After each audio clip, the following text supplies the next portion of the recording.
Excuse me, sir. A voice cut through the bustling neighborhood, quiet yet commanding. Marcus Turner turned to see the young officer approaching with a determined stride.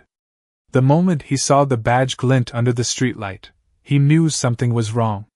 The officer's partner, a stocky man, stood back, his gaze cold, scanning the quiet street as if looking for a reason to escalate the situation. "Can I help you, officer?" Marcus asked, his voice steady, though his heart began to race. Mary, his wife of 45 years, stood beside him, gripping his arm.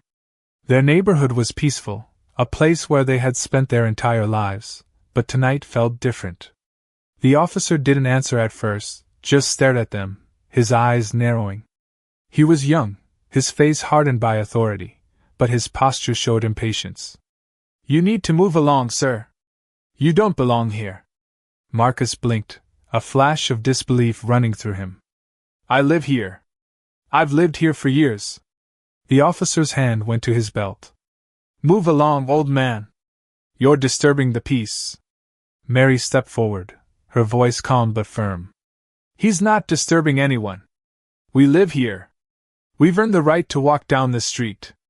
The officer scoffed, his partner chuckling behind him. "Is that so? Maybe you forgot who's in charge around here." Without warning, the young officer's hand snapped out, grabbing Marcus's arm roughly and yanking it behind his back. "What the hell are you doing?" Mary shouted, stepping forward.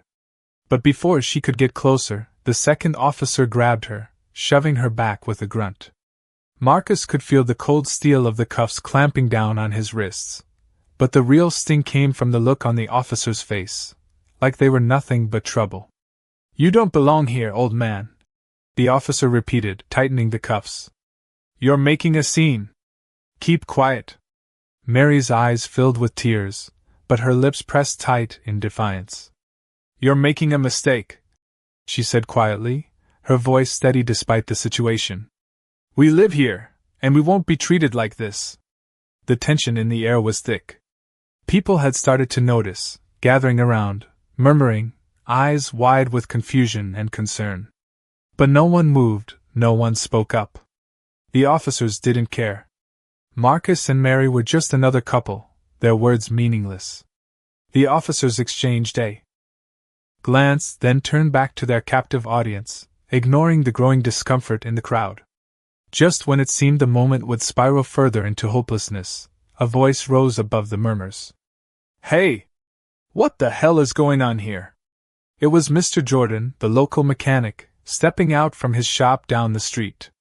His voice rang with authority. The officers hesitated, but only for a moment. "This is none of your business," the officer snapped, but Mr. Jordan wasn't having it. "No, it's everyone's business when you're harassing good people for no reason. You let them go, now." The crowd began to stir. People who had been watching in silence now moved forward, their anger palpable. Someone pulled out a phone, recording. A wave of support flooded the officers as their grip on Marcus loosened. "We're not letting this go," someone shouted. The officers, realizing they were outnumbered, exchanged uneasy glances. They didn't back down immediately, but their resolve wavered. The streets that had been silent moments ago erupted in voices, uniting behind Marcus and Mary Turner. A new energy pulsed through the crowd as people began to stand up, not just for the couple, but for what was right. The officers, clearly outmatched, took a step back, their grips slackening. "We're done here," the officer muttered, turning to leave. But as they walked away, the crowd's voices grew louder, louder than ever. A single action, a single moment of defiance, had sparked a movement. And Marcus and Mary Turner weren't the only ones fighting anymore. As the officers backed away, the tension in the air didn't fade. People in the crowd, initially hesitant, began to move forward with a sense of purpose. Mr. Jordan, his voice still ringing with authority, turned to Marcus and Mary. "Are you both okay?" he asked, his eyes filled with concern. Marcus, his hands still sore from the cuffs, nodded slowly, but Mary's eyes were filled with a fire that had not been there before. She glanced around at the faces in the crowd. What had started as a quiet evening had turned into something far bigger than they could have imagined. People were speaking up now, demanding respect, and demanding justice. Marcus looked at his wife, his heart swelling with pride. "We're fine," he said, his voice steady. But Mary wasn't done. "This isn't just about us," she said, her voice rising above the noise. "This is about all of us. No one should be treated like this." The crowd, sensing her conviction, began to murmur in agreement.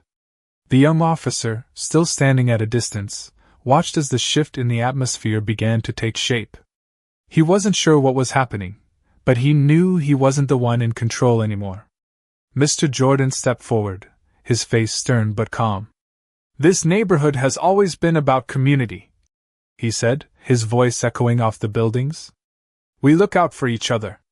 And when one of us is wronged, we all stand up." The murmurs grew louder, turning into a chorus of voices demanding fairness. The officers exchanged uncertain glances. They had come here expecting to dominate, to impose their power without question. But now they were facing something they hadn't anticipated: unity.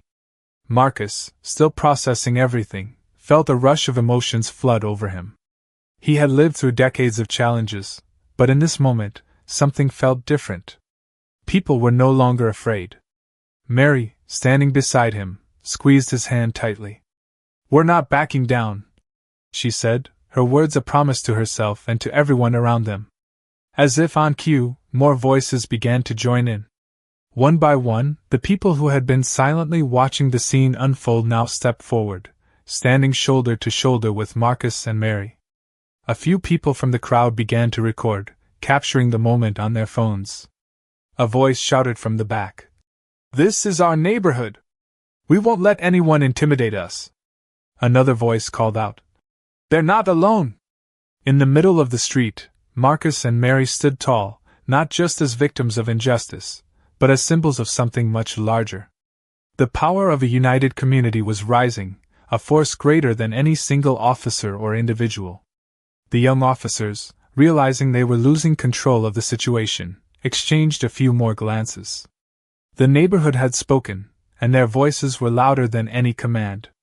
"We're leaving," Officer Tyler muttered, his face a mix of frustration and defeat.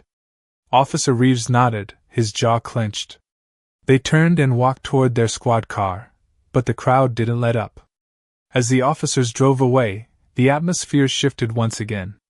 It was as if the weight of the evening had been lifted, replaced by a sense of collective strength.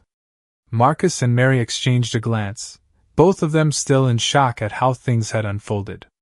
But as the last of the officers' taillights disappeared down the street, Marcus let out a deep breath. "We made it," he said, his voice a mixture of exhaustion and relief. Mary nodded, her gaze still fixed on the spot where the officers had been moments before.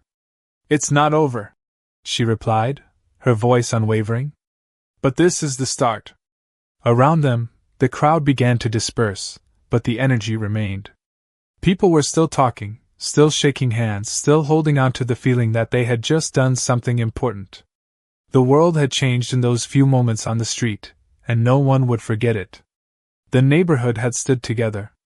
And for the first time in a long while, they felt empowered. The next morning, the news of what had happened spread like wildfire throughout the neighborhood. By the time the sun was high in the sky, the story had reached everyone, from the local coffee shop to the homes of people living a few streets away. Marcus and Mary Turner had become symbols of resistance, not just against the officers who had wronged them, but against the system that allowed such injustices to take place. People stopped by their house throughout the day, some with flowers, others with just a handshake, expressing their support.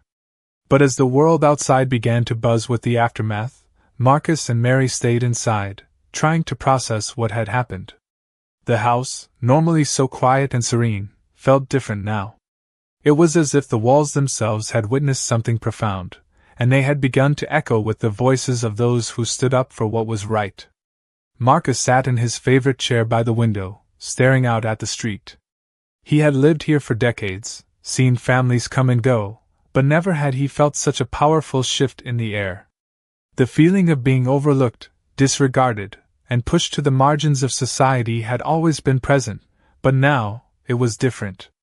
The community had spoken. He wasn't invisible anymore.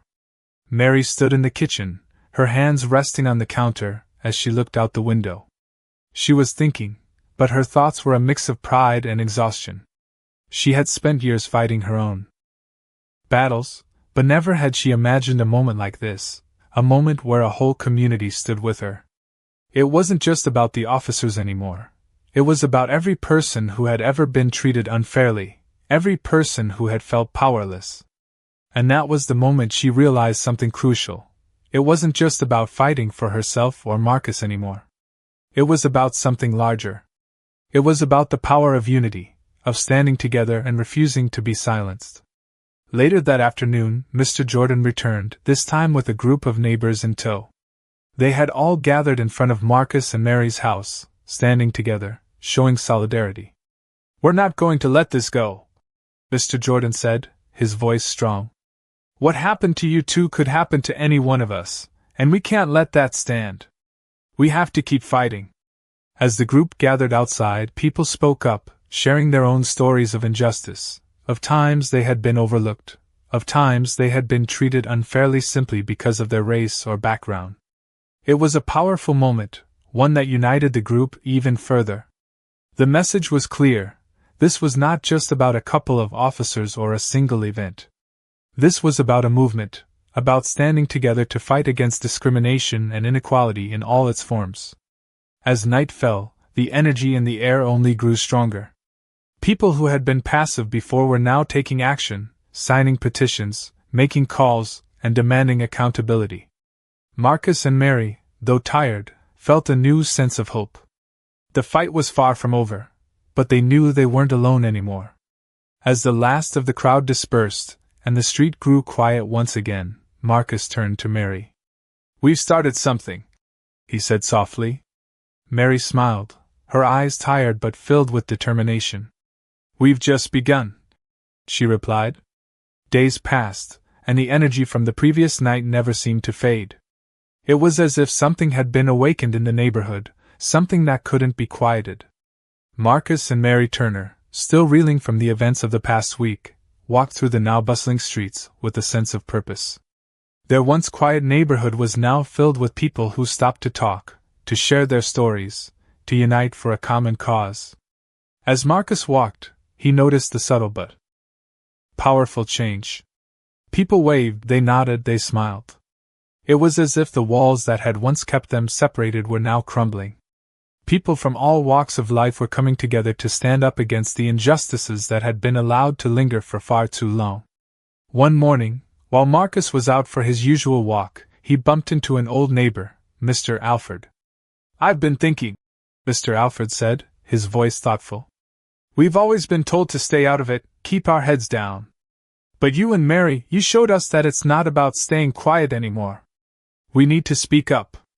Marcus nodded, appreciating the shift in perspective. He had spent his whole life trying to stay under the radar, not making waves, just getting by. But now, with every passing day, he realized that staying silent was no longer an option. A few days later, Mary was invited to a community meeting at the local church. She was hesitant at first. She wasn't a public speaker, and the thought of being in front of so many people made her nervous. But when she arrived, she was surprised to find a packed room, all eager to talk about how to keep the momentum going. The crowd was diverse, from young people to the elderly, from long-time residents to newcomers. There was a palpable energy in the room, a feeling that something had shifted and that it wasn't going to stop anytime soon. "We need to take action," one person said. "We need to organize, we need to show up at City Hall, we need to make our voices heard." Mary stood up, feeling the weight of the moment. She had never been the type to speak in public, but now, standing in front of this group, she knew she had to. "We've been quiet for too long," she said, her voice steady. "But this, what happened to us, what's happening in our community, it's not just about us. It's about all of us. If we want change, we have to make it ourselves." The room went silent for a moment before someone started clapping, then another, until the whole room erupted in applause. It was a moment of solidarity, a moment that marked the beginning of something bigger than any one person. As the weeks passed, the community began to take action. Petitions were signed, meetings were held, and people started showing up at city council meetings, demanding change. Marcus and Mary were at the forefront of it all, but they weren't alone anymore. They had become the face of something much larger, a movement for justice, equality, and change. But even as they made strides, they knew the battle wasn't over. They had sparked something, but it was only the beginning. Every day, they saw more people standing up, more people speaking out, more people joining the fight. It was a long road ahead, but for the first time in their lives, Marcus and Mary felt like they were part of something that mattered, something that could change the world. The feeling of solidarity, the unity of a community coming together for a common cause, it was stronger than anything they had ever experienced before. And with each passing day, it only grew stronger. As the weeks turned into months, the community's movement grew stronger, and so did the determination of Marcus and Mary. They had never imagined that a single act of injustice could spark something this powerful. Every day, more and more people joined their cause, and their message began to spread far beyond the neighborhood. It wasn't just about the officers anymore. It was about a fundamental shift in how people viewed each other, how they stood together, and how they would no longer let injustice go unchallenged. One evening, as the sun began to set, casting a golden glow across the streets, Marcus and Mary found themselves sitting on the porch, looking out at the neighborhood they had spent so many years in. The hustle and bustle of daily life continued, but something had changed. It was quieter in a way, more peaceful, as though the air itself had shifted. They weren't just surviving anymore, they were thriving. "I never thought it would come to this," Marcus said, his voice low but full of meaning. Mary smiled softly, her eyes still focused on the street ahead. "Neither did I. But here we are." They sat in silence for a moment, each reflecting on the long road that had brought them to this point. It had been hard. It had been painful. But it had also been necessary. And now, the community that had once been silent was speaking out, demanding change, and supporting each other in ways that none of them had ever thought possible. "You know," Marcus continued, his voice thoughtful, "I used to think we were just two old folks, minding our own business, too small to make any real impact. But now, I see it differently. We've all got a voice. And when we come together, we're unstoppable." Mary nodded in agreement, her heart swelling with pride. "We've come a long way, Marcus. But we've only just begun." That night, the community gathered once again, this time in the heart of the neighborhood, where it all began. The atmosphere was electric with excitement and anticipation. People had come from every corner of the city, all united in their shared mission for justice. As they stood together, a sense of unity and hope filled the air, stronger than ever. At the front of the crowd stood Mr. Jordan, who had become a key leader in the movement. He stepped forward, raising his hand for silence. The crowd quieted, and all eyes were on him.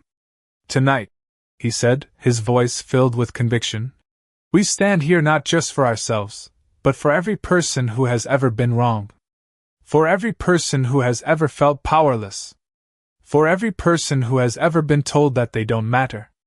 We are here to show the world that we matter, and that we will no longer be silenced." The crowd erupted in applause, the energy in the air electric. Marcus and Mary stood off to the side, watching as the movement they had started continued to grow and evolve. They weren't leading it anymore, not in the way they had at the beginning, but they were proud of how far it had come. And as they watched the crowd, they knew this was just the beginning of something much bigger. The battle for justice was far from over, but the tide had turned. People were awake now. They were no longer willing to stand idly by. They were ready to fight, together, for a future where equality wasn't just a dream, but a reality. As the crowd continued to chant and cheer, Marcus and Mary exchanged a glance. They didn't need to say anything. They both knew that, no matter what came next, they had already won. Their community had found its voice. And nothing could take that away. Weeks passed, and the energy that had filled the streets continued to grow. Marcus and Mary had become symbols of resilience, not just for their community, but for the entire city. They received messages, phone calls, and letters from people they had never met, expressing their gratitude and sharing their own stories of injustice and triumph. It was as though the spark they had ignited had reached far beyond the neighborhood, touching lives in ways they hadn't anticipated. The movement was now officially recognized. Local organizations had stepped in to offer their support, and city officials, once distant and unresponsive, began to pay attention. The mayor's office reached out to Marcus and Mary, inviting them to a meeting to discuss the future of the city's policies on community policing and racial equality. The day of the meeting, Marcus and Mary walked into City Hall, hand in hand, both nervous but determined. The room was filled with officials, some of whom had been critical of the movement in the past. But there was a noticeable shift in the air. There was no longer any hostility, just a tense curiosity, as if the city was waiting to see what would happen next. The mayor, a tall man with a polished smile, stood to greet them. "Mr. and Mrs. Turner," he said, extending his hand. "It's an honor to meet you both. I've been hearing a lot about the work you've done for the city." "Thank you," Marcus said, shaking his hand. Mary stood silently beside him, her gaze steady, focused on the mayor. "We've been working hard to make a change," she said, her voice calm but firm. "And it's not just about us. It's about the entire community." The mayor nodded, his expression thoughtful. "I understand that. And I want you to know that we are committed to making changes. The city will be taking steps to address the issues that have been brought to light." The conversation shifted to specifics, with the mayor outlining plans to improve community policing, hold officers accountable, and increase diversity in law enforcement. It was the beginning of a dialogue that had never existed before, and Marcus and Mary listened carefully, their hopes rising with each word. As the meeting drew to a close, the mayor turned to them with a slight smile. "We have a long way to go, but this is a start. Thank you for pushing us to do better." Marcus nodded, but his thoughts were already on the next step. "It's just a start," he said. "We'll be watching, and we'll continue to hold you accountable." As they left City Hall, walking back down the steps, Marcus and Mary exchanged a look. The fight wasn't over, but something had shifted. The doors were now open, and their voices had been heard. In the days that followed, they continued to work with the community, organizing meetings, attending rallies, and staying active in the movement. They weren't just fighting for justice anymore, they were fighting for a better future, for themselves and for the generations to come.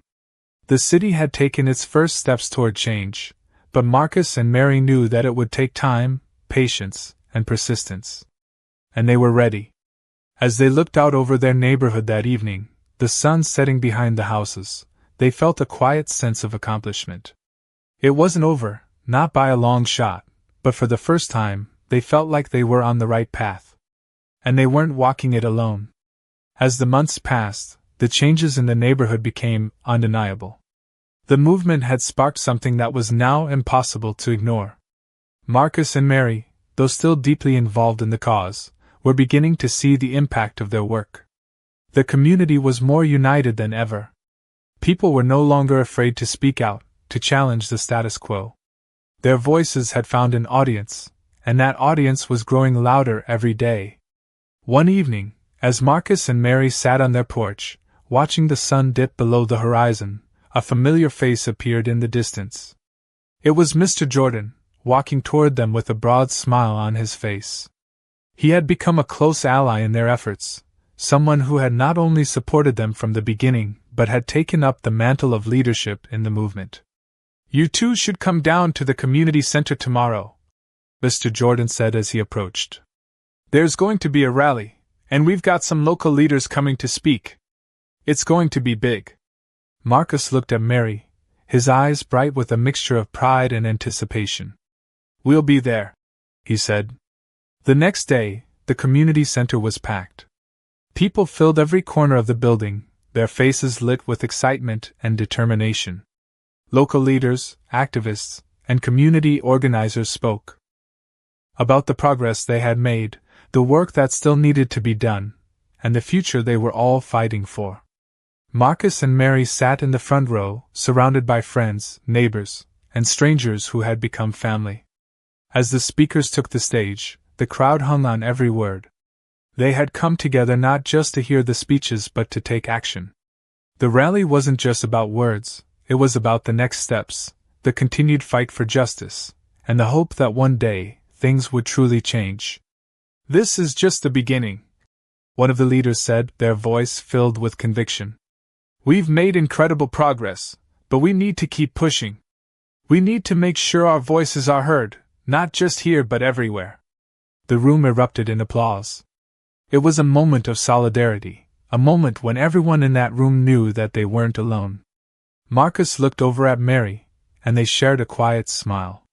They had come so far, but they knew there was still so much work to be done.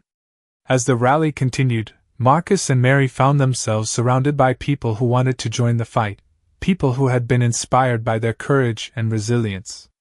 They had sparked something that could not be extinguished, a fire that would continue to burn until every injustice was confronted. After the rally, as the crowd began to disperse, Mr. Jordan came over to Marcus and Mary.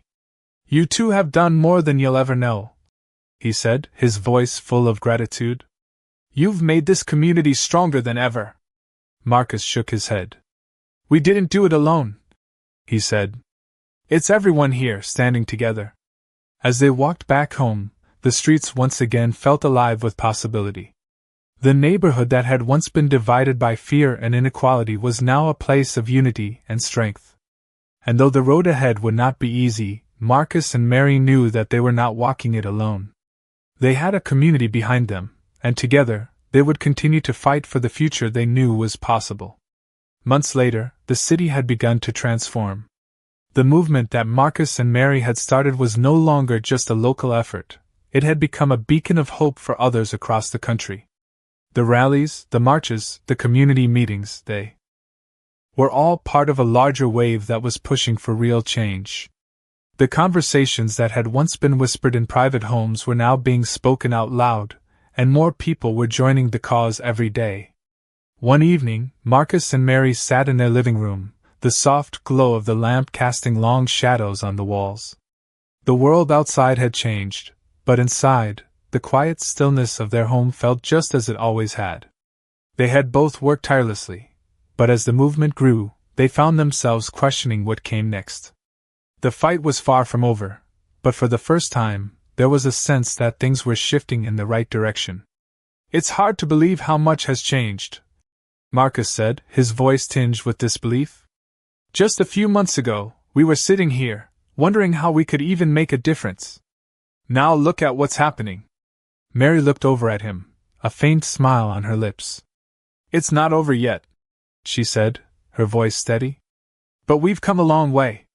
We're not the only ones fighting anymore." Their home had become a gathering place for people in the community, a safe space where ideas could be shared and action could be taken. They had become more than just participants in the movement, they had become leaders, trusted by those around them to guide the way forward. But with that came new challenges. As the movement gained national attention, Marcus and Mary were asked to speak at events, to share their story, to lead discussions about the future. It was both an honor and a responsibility they had never expected. "We've started something," Marcus said, his thoughts drifting. "But we have to make sure it doesn't stop here." Mary nodded, understanding the weight of his words. "We've built something strong, but we can't let it be just a moment. We need to turn it into lasting change." They both knew that there would always be resistance, that there would always be those who tried to stop progress. But they also knew that their voices, along with the voices of so many others, had the power to create a world that was better for everyone. As they sat there in the quiet of their home, they felt a renewed sense of purpose. The movement wasn't just about them anymore, it was about every person who had ever felt oppressed, every person who had ever been denied their voice. They were not just fighting for themselves, they were fighting for a future that was more just, more equal, and more compassionate. In the days that followed, they continued to work with the community, organizing initiatives to improve schools, to provide resources for families, and to ensure that the voices of the marginalized were never silenced again. They knew it would take time, and they knew there would be setbacks, but they were no longer afraid of the long road ahead. They had already come so far. Together, with their community by their side, they were ready for whatever came next. The journey was far from over, but for the first time, Marcus and Mary felt truly hopeful about the future. As the movement continued to spread, the ripple effect reached even further than anyone could have imagined. The conversations that had once seemed impossible, conversations about justice, equality, and systemic change, were now happening in schools, in workplaces, in homes across the country. What started in a small neighborhood had become a nationwide movement. People who had never met Marcus and Mary Turner were standing up in their own communities, inspired by the example they had set. But with that recognition came new challenges. The fight for change was not just about raising awareness, it was about seeing tangible results. And while progress had been made, Marcus and Mary knew that the journey was far from complete. One afternoon, as they sat in their living room, they reflected on the path they had taken. The phone rang, its sharp tone pulling them from their thoughts. It was a call they had been waiting for, but one that came with a heavy weight. The mayor's office was reaching out again, this time to discuss the next phase of the community's involvement in shaping the future of the city. "It's time," Marcus said quietly as he placed the phone down. Mary nodded, her eyes reflecting a mix of determination and weariness. They had made their voices heard, but now it was time to turn those voices into lasting change. The next meeting was set to take place at City Hall. This time, Marcus and Mary would be joined by a coalition of community leaders, activists, and citizens who had worked tirelessly alongside them. The stakes were higher now. And they all knew it. The room was filled with familiar faces, but there was a sense of purpose in the air that had never been there before. As they sat at the table, the mayor began the discussion, outlining a series of new initiatives aimed at addressing the inequalities that still plagued their city. "We have a responsibility to ensure that the progress we've made doesn't stop here," the mayor said. "We need a plan that brings real, lasting change." Marcus and Mary listened closely, their hearts racing with anticipation. This was the moment they had been waiting for. As the meeting progressed, it became clear that this was more than just a discussion, it was a blueprint for the future. The initiatives proposed were ambitious, but they were also grounded in the reality of what needed to be done to create lasting impact. As the meeting came to a close, the mayor turned to Marcus and Mary. "Your efforts have brought us to this point," he said. "But we need you to continue leading the charge. Your voices have become a symbol of change, and we are counting on you to help us move forward." Marcus felt the weight of the moment. This was no longer just about them. It was about the entire community, and the responsibility they all shared to ensure that the work they had started continued. "We will," Marcus said, his voice steady. "But we can't do it alone. This is about everyone working together." As they left City Hall that evening, the streets felt different. There was a quiet confidence in the air, a sense that something profound was unfolding. The work wasn't over. It never would be. But Marcus and Mary knew that they were no longer standing alone. They had built something that could not be undone, a foundation of unity and strength that would continue to inspire others for generations to come.